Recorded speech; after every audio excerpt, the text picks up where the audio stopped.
Welcome to our U.S. briefing program. Today, we dive into a shocking story where a woman allegedly drugged and robbed elderly men in a romance scam that turned deadly. With 3 victims losing their lives, the FBI is on the hunt for more potential victims and coordinating her extradition from Mexico. This case highlights the dangers lurking in online dating. In other news, China is poised to take a leadership role in global AI governance after the US and UK opted out of a joint declaration at the Paris AI Summit.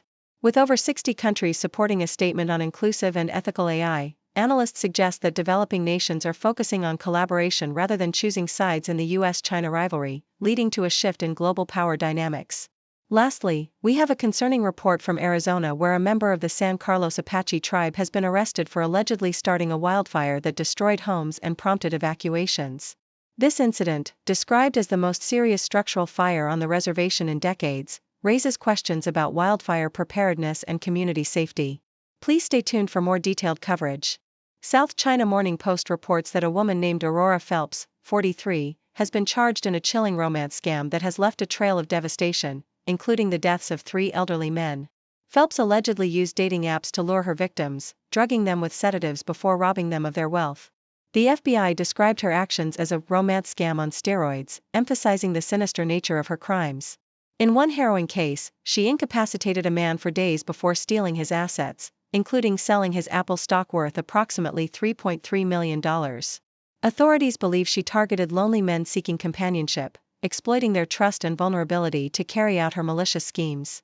In another significant development, the South China Morning Post highlights the shifting dynamics in global AI governance following the refusal of the United States and the United Kingdom to sign a joint declaration at the recent AI Action Summit in Paris. With over 60 countries, including China, endorsing the statement aimed at ensuring responsible AI development, analysts suggest that China's leadership could fill the void left by the West. The UK cited national security concerns for its decision, while the US expressed apprehension about excessive regulations stifling innovation. As developing nations ramp up their own AI initiatives, the competition between the US and China intensifies, with countries in the global south opting for neutrality rather than aligning with either superpower. According to the Associated Press, a member of the San Carlos Apache tribe, Keanu Rudy Dude, has been arrested for allegedly starting a wildfire that ravaged the southeastern Arizona reservation, destroying 21 homes and prompting mass evacuations.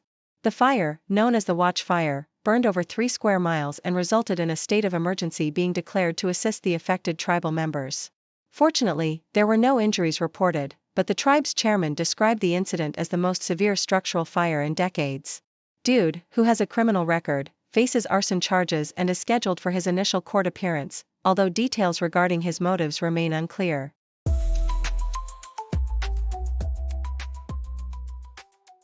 Deutsche Welle reports that the U.S. Department of Defense is set to implement significant job cuts, reducing its civilian workforce by at least 5% in a move that aligns with the cost-cutting agenda promoted by Elon Musk's Department of Government Efficiency, DOGE. Acting Undersecretary of Defense for Personnel and Readiness, Darren Selnick, announced that the layoffs will commence with 5,400 probationary employees, who are new hires without civil service protections. This decision has sparked controversy, with Secretary of Defense Pete Hegseth emphasizing the need to eliminate remnants of former President Biden's policies, particularly those related to diversity and climate change. Meanwhile, Musk's influence is evident as he and Republican lawmakers assert they have a mandate from the American people to streamline government operations, although Democrats criticize the cuts as reckless and potentially conflict-ridden given Musk's business interests. The Guardian highlights the recent firing of General C.Q. Brown Jr. by Trump, a move seen as part of a broader campaign to purge military leaders who support diversity and equity initiatives. Brown, the first black chair of the Joint Chiefs of Staff, had previously been celebrated for breaking racial barriers within the military. Trump's Secretary of Defense, Pete Hegseth, had previously called for the removal of any leaders involved in diversity efforts, questioning their qualifications.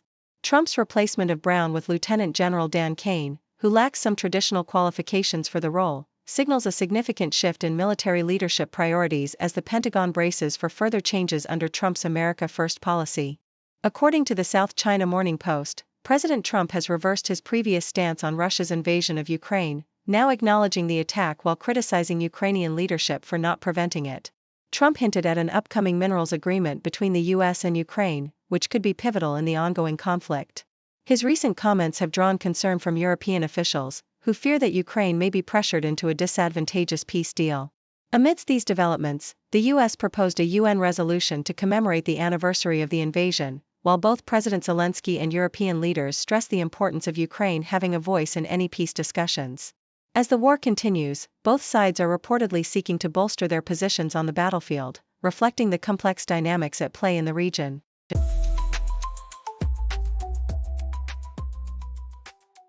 South China Morning Post reports that during the recent Lunar New Year holiday, the People's Liberation Army, PLA, significantly intensified its military activities near Taiwan, marking a departure from the typically quiet period. The PLA deployed an average of 13 aircraft and 6 naval vessels daily, a notable increase from the previous year. This escalation coincides with the election of Taiwan's independence-leaning Democratic Progressive Party leader, William Lai Ching-te, as tensions between Taiwan and mainland China continue to rise. Notably, 70% of the aircraft crossed the de facto median line separating the two territories, up from 32% last year. Despite the military maneuvers, the PLA attempted to convey a message of familial reunion during this festive time, with social media posts from service members expressing hopes for Taiwan's return to the fold. Analysts suggest that these actions are part of Beijing's strategy to assert its claims over Taiwan while maintaining a facade of goodwill during a holiday that emphasizes family unity.